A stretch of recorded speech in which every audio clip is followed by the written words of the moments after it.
જય શ્રી કૃષ્ણ મિત્રો, મધુસ કિચનમાં તમારું સ્વાગત છે।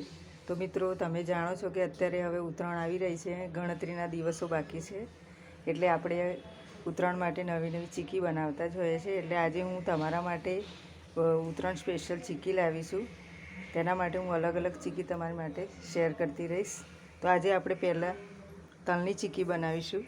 તો એક બાઉલ તલ લીધા છે, એક બાઉલ ગોળ લીધો છે। ગોળને મેં સમારીને લીધો છે અને તલને મેં શેકી અને ઠંડા કરી લીધા છે।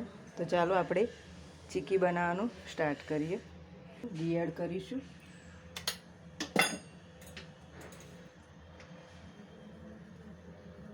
એક બાઉલ ગોળ એડ કરીશું। ગોળને આપણે સમારીને જ લેવાનો છે, કારણ કે જલ્દી ગોળ ઓગળી જાય અને આપણે ધીમા ગેસે જ ગોળનો પાયો કરવાનો છે। મિત્રો, જો ગેસ ફૂલ કરી દેશો ફાસ્ટ તો ગોળનો પાયો જલ્દી થશે નહીં।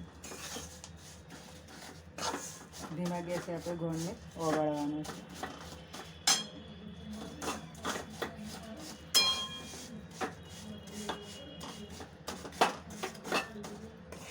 આપણે ગોળને હલાવતા જ રહેવાનું છે મિત્રો।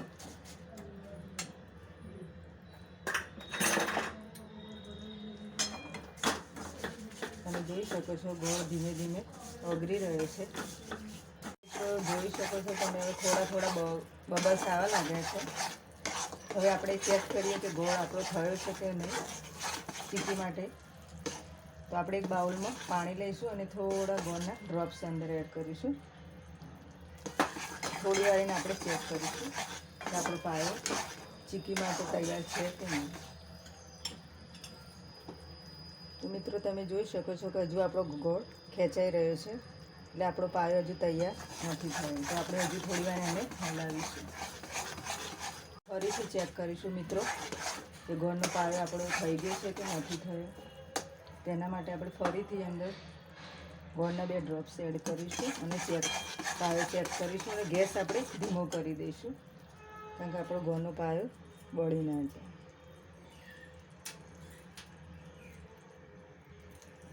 હવે આપણે પાયો થવા આવે। હવે આપણે એની અંદર થોડા બેકિંગ સોડા એડ કરીશું, વધારે નહીં થોડા, કારણ કે આપણી ચીકી ખાવામાં સરસ લાગે અને કડક થાય।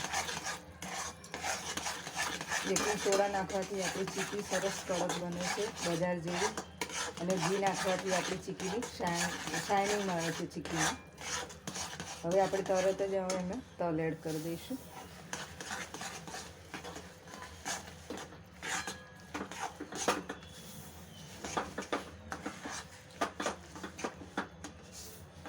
તમે જોઈ શકો છો કે હવે આપણું તલ હવે આપણે બધા મિક્સ કરી દઈશું।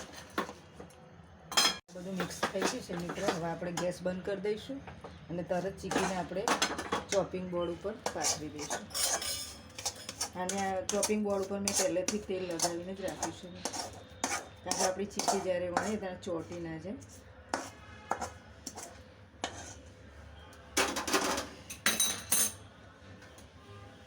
ચીકીને આપણે હવે થોડી પાથરી દઈશું અને પછી આપણે એને ફટાફટ વણવાની છે, આમાં ટાઈમ બગાડવાનો નહીં બિલકુલ।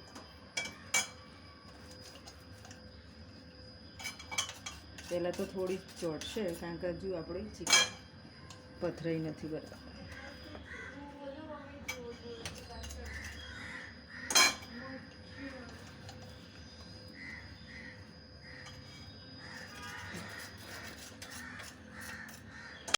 જોઈ શકો છો મિત્રો તમે, હું ફટાફટ વણી રહી છું, કારણ કે આને આપણે વણવામાં બહુ સ્પીડ રાખવી પડે છે ને, કે ઠરી જાય છે અને કાપા સરખા પડતા નહીં। એટલે ફટાફટ આપણે જેટલી તમારે પાતળી જાડી કરવી હોય એટલી તમે વણી શકો છો। અત્યારે હું થોડી પતલી રાખું છું, બહુ જાડી નહીં અને બહુ પતલી પણ નહીં।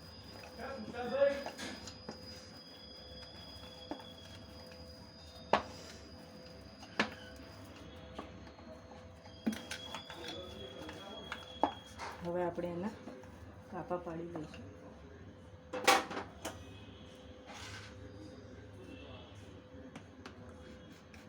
તમે જોઈ શકો છો મિત્રો, હું અત્યારે નાના નાના પાડી લઈશું. તમારે મોટા કાપા પાડવા હોય તો તમે મોટા પણ પાડી શકો છો.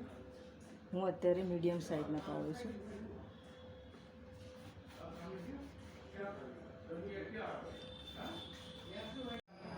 મિત્રો તમે જોઈ શકો છો મેં તલપાપડીને કાપા પાડી દીધા છે. હવે આપણે એને ઠંડી થવા દઈશું અડધો કલાક. પછી આપણે એના કાપા પાડેલા હું તમને બતાવીશ. મિત્રો તમે જોઈ શકો છો કે આપણી ચીકી સરસ ક્રિસ્પી થઈ ગઈ છે.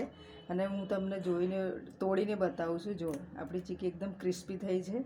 તમે પણ આ ઘરે આ ચીકી ઘેર ચોક્કસ બનાવજો અને પતંગ ચગાવતા જજો અને ચીકીની મજા માણતા જજો. તો તે સાથે આપણે હવે એક નવા વિડીયો સાથે મળીશું અને નવી ચીકી બનાવતા રહીશું. ત્યાં સુધી આવજો.